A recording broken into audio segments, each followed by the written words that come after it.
every thought you think has a physical reaction and indeed an emotional response.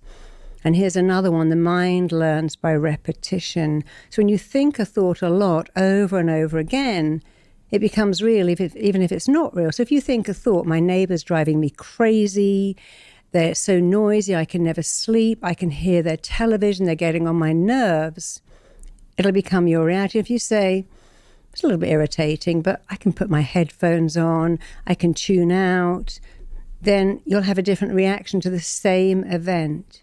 You know, we don't have to change events, we have to change how we think about the events. It's like saying, oh, this commute to work is killing me. You know, this being on this freeway is driving me crazy. But someone else will go, wow, I'd love to be on. You've got a car and you're going to a job and you're getting paid. That's my fantasy dream come true. Don't have to change a thing. You have to change how you think about the thing. So that is changing your beliefs. And a belief is really just a thought you think a lot. So you're born as a blank slate. Where did you get those thoughts from? Who gave them to you? So the beliefs you think you can't change, where do they come from? Let's do that. Now, where do the beliefs you think you can't change come from? So I think one of the recurring beliefs I've had about myself, yes, which I think goes back as long as I can remember, to be honest, is that I am fundamentally unorganized. Unorganized, and I think okay. people will be surprised to hear that because I'm very, I'd say, productive. Mm-hmm. My output is high, but the organization of my stuff, even if you looked in my bag, it would be like a jumble sale.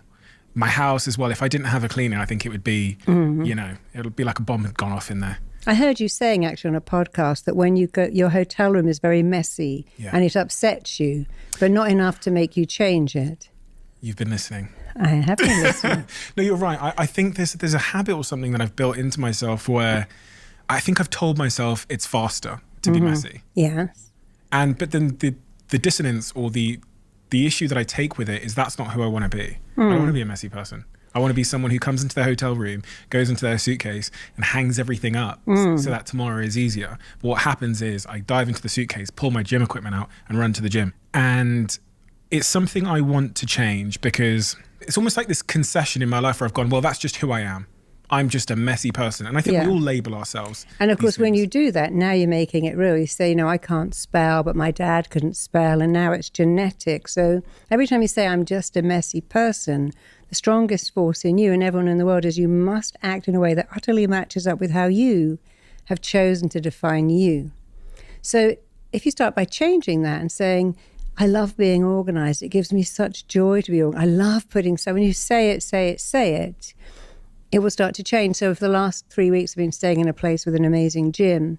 And I started to, I love working out with really, really heavy weights because, you know, I got run over and I started to get muscle wastage in my leg. I was going, I love heavy, heavy weights. I love it.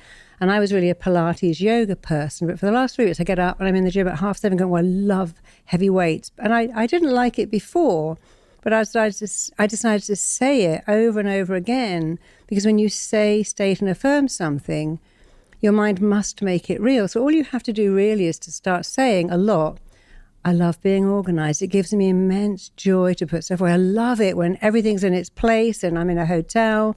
And sure, I run to when I come back, I put my gym kit in a particular place.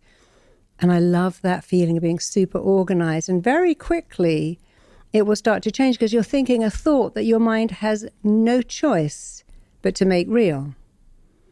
So interesting.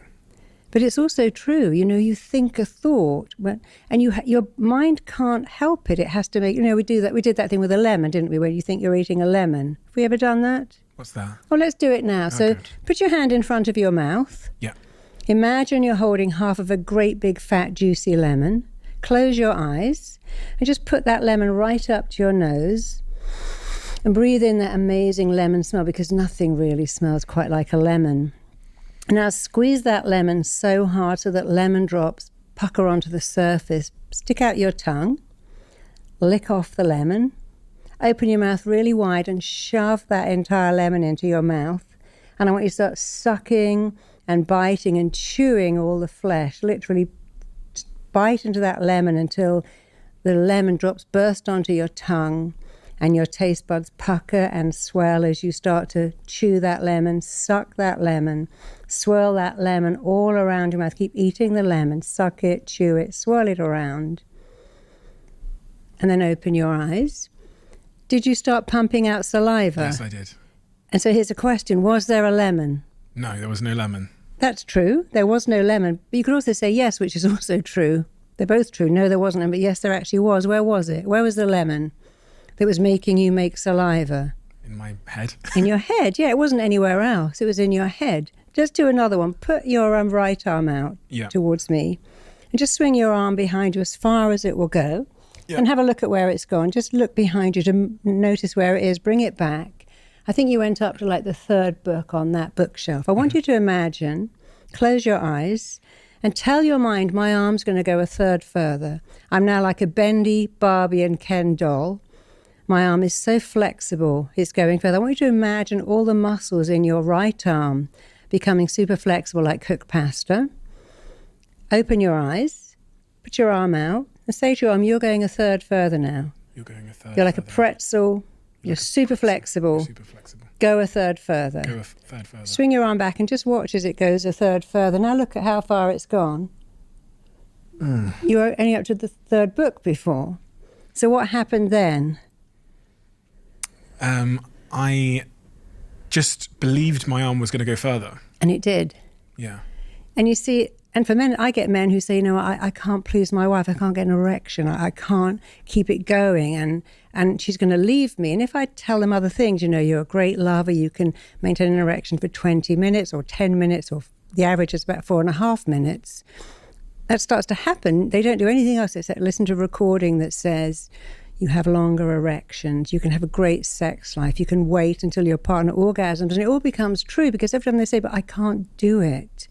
It's all over in a minute. I can't please her or him. They actually make that real. But when you just change a thought, you know, there's a song called Love Changes Everything by Climie Fisher. But actually thoughts change everything.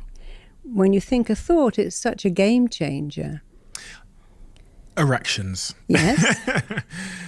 It's so interesting because in my friendship group with my male friends, we've spoken about sex life, libido, erections. Of course. Yeah. We've all struggled in different ways at different times with this. And it's one of the areas in life where it's so clear to me that thoughts are the problem and the solution. Yeah, because again, if a man thinks about sex, looks at pictures, looks at a movie and gets aroused, you get a very physical reaction straight away, even if there's no one in the room with you.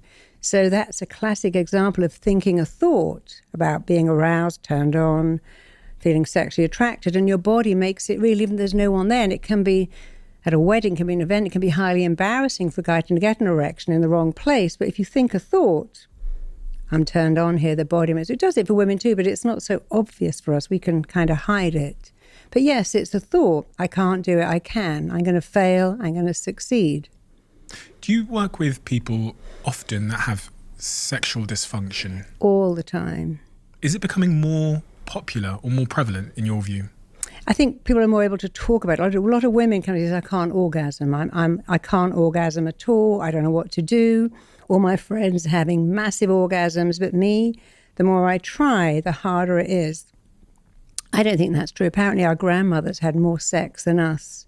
But I think now we have all this pressure. We watch porn, we watch other people talking about their amazing sex. We think, oh, I'm not like that. But it's very easy to make your body super orgasmic. But I think before we didn't talk about that. My grandmother would have never talked about orgasms or having a designer vagina, or a Brazilian didn't even know what that was. So we're in a different generation now where, you know, every year there's another way to hate your body. Even your genitals have got to be perfect now. And I think it's so much pressure for people. I've got to look like a porn star, have sex like a porn star. And porn really damages so many people because it's such an impossible expectation to live up to. It seems that pressure as it relates to sex is like the antithesis. It's the enemy of course. Especially I can only speak from a guy's perspective because that's what I've ever been. But if there's ever pressure in the bedroom, there is zero chance I'm getting an erection. Of course, because comparison is the thief of joy. And we're so busy comparing ourselves to porn stars and someone who looks like the Kardashians, who has a perfect body and everything's perfect. It's not really like that. Have you ever worked with men that have sexual dysfunction issues? Yeah, a lot of men with premature ejaculation, erectile dysfunction, all of it. I've got a friend who I would say if it was me, okay, because I feel like I like to be honest. Everyone's got a friend. It's always about a friend. It sounds like I'm talking about someone, like talking about myself, but there's a couple of things I'll talk about from my own perspective in the sexual department. But my friend was in a relationship. He was in the relationship for a couple of years. And then halfway through the relationship, he could no longer keep an erection. And he was talking to me a lot about it. And then he ended up ending the relationship because he had convinced himself it was impossible to change that. And in fact, I know a lot of guys that struggle with this. And there was a point where I was one of them, where I just seemed to get this thought in my head about sex. And I struggled to keep an erection, but also just to keep myself to want sex. Yeah. There's going to be people listening to this right now that are in that situation where something is just changed. Every time they go to bed, it's just this high pressure situation. Yeah. They can't get an erection, therefore they're avoidant of having sex. What do you say to those people? You know, it's really interesting because we want intimacy. We think, I want to fall in love with someone that finishes my sentences, that knows when I'm hungry, that knows when I'm having a bad day, that just knows me inside out and loves my very soul. Which is wonderful, but what great sex requires is mystery. What eroticism requires is not intimacy at all. So in the beginning, even for the first, it's all new. You don't know what they're going to do, how they're going to do it. It's all very exciting. It's all new. And so for men especially, you know, it's great maybe for the first 2 years. And then it's like, like one of my clients said, every time my husband comes to bed with just his pajama top on, I know he wants sex, but it's so unromantic. I mean, he just doesn't bother to put the pajama bottoms on. It's like, oh, God, is that his idea of foreplay? I mean, and like I say, you know, it's always every Saturday morning before we go and do the food shop, and it's so predictable. Many people have affairs, not because they don't love their partner, but because they're missing out. So you have intimacy. Which is like the love. Being in love and knowing each other and loving each other and, you know, not caring if your wife's got her period or your husband's got a bit of bad breath or they're tired or they've got a cold. You just love them anyway. But then you have eroticism, which is amazing sex, great sex. And eroticism really likes mystery, suspense, a bit of edginess, a bit of naughtiness, a bit of the unknown. And they don't go together. They really don't go together at all. But there is one thing that makes them go together, and that's called fantasy. There's a bridge that links eroticism to intimacy, into eroticism, and it's called fantasy. People think, oh, isn't that being unfaithful to my partner? Sure, I shouldn't fantasize. But actually, 50 Shades of Grey, which was not a great book at all, but it taught people a lot about, I can fantasize, I can read this book, and I can pretend I'm Anastasia with Mr. Grey.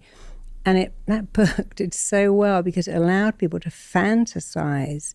And so if you have a relationship of 30 years, I mean, I'm great friends with John and Missy Butcher, been married for 35 years. Who are they? They're a couple that created Lifebook. They live in Hawaii, but they talk a lot about how they have a very erotic sex life. After 35 years, it's like red hot, but they understand it's all about bit of mystery, bit of drama, bit of suspense. I'm very lucky that my husband and I travel all over the world, so we never have, Saturday morning let's have sex, then go to Sainsbury's. That's just not in our agenda. So we always have a bit of newness going on. But for men, even if you love your partner so much, when it becomes predictable, it's like the thrill goes. You know that song about where's the thrill gone? I've lost the thrill. The thrill isn't there. So you have to put a bit of work back into making your sex life thrilling and moving it away. And so it's hard when you love someone, but you know everything about them and they about you. And it's like, well, there's no newness here. A lot of people say, no, I go on holiday, we have great sex. Why is that? Well, you're not thinking about the laundry or anything else. You can just really let go and you're in a different place and you can be someone else. Like you often hear about people going on holiday, like girls to Ibiza and going wild, and then they would never be like that at home, because it gives you a chance to be someone else.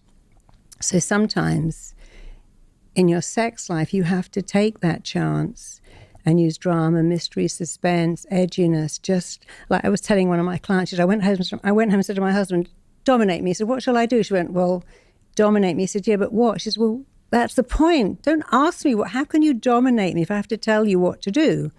I want to feel overpowered by your maleness. When you say, well, what shall I do? You're more like a girl than a boy. And I don't like that because, of course, opposites attract, especially in sex. Even if we're in same-sex relationships, opposites attract. And that's very exciting. When people are together a long time, they try to make their partner like them. And they forget that opposites attract. So if you keep trying to make your partner like you, and they keep trying to make you like them, then you haven't got the opposites attracting anymore. And then it kind of disappears. And the other thing that people do a lot, I mean, my grandmother used to call her husband Dad or Daddy. And that was a bit weird, but that was maybe her. It wasn't a sexual thing. She'd say, come on, Dad, get out of the way. And what do you want for tea, Dad? And they had no sex at all. She thought it was the most disgusting thing in the world. But the minute your partner becomes mummy or daddy, and many women, in the best of intention, say things like, have you taken your vitamins today? You know, wear a coat, it's going to get cold. Did you pay the bill? I knew you wouldn't do that. You're becoming either critical mummy or loving mummy. And then we have the opposite. Some men who are very controlling say, you can't have that, you're not going to have that. They become controlling daddy. And the minute your partner is in any way mummy or daddy, you can't have sex with them because who wants to have sex with their parents? That's really weird. And many people don't realize how, as they say, in a long relationship, they take on the role of critical parent, blaming parent, judging parent. And then you have no desire left. So you've got to be very careful not to let that happen.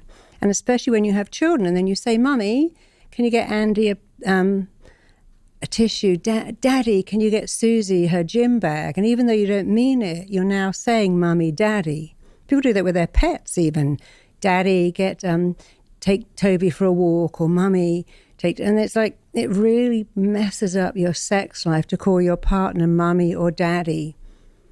So interesting. It is, isn't it? Even when you were saying then about the lady that came home and said to her partner, dominate me, and he went, how? No, he said, what shall I do? Yeah, which is like, it's the antithesis of domination, but it kind of speaks to 10 years of him just trying to please her in any way he can. Yeah, but also that it's bad communication. She should have said, hey, you know, what you do, you do the sandwich, you go, hey, you know, we've been together for 7 or 8 years and we're great, but you know, I've got this thing, I would love you to dominate me like this. I'd love you to pretend to be the postman or the gardener, or I'd love you to pretend to be someone. It would really excite me if you could do that, because then it would just be exciting. And then they go, oh, okay, I get it. I've got to pretend to be the postman or the gardener, or, you know, I watched a lot of women who couldn't conceive.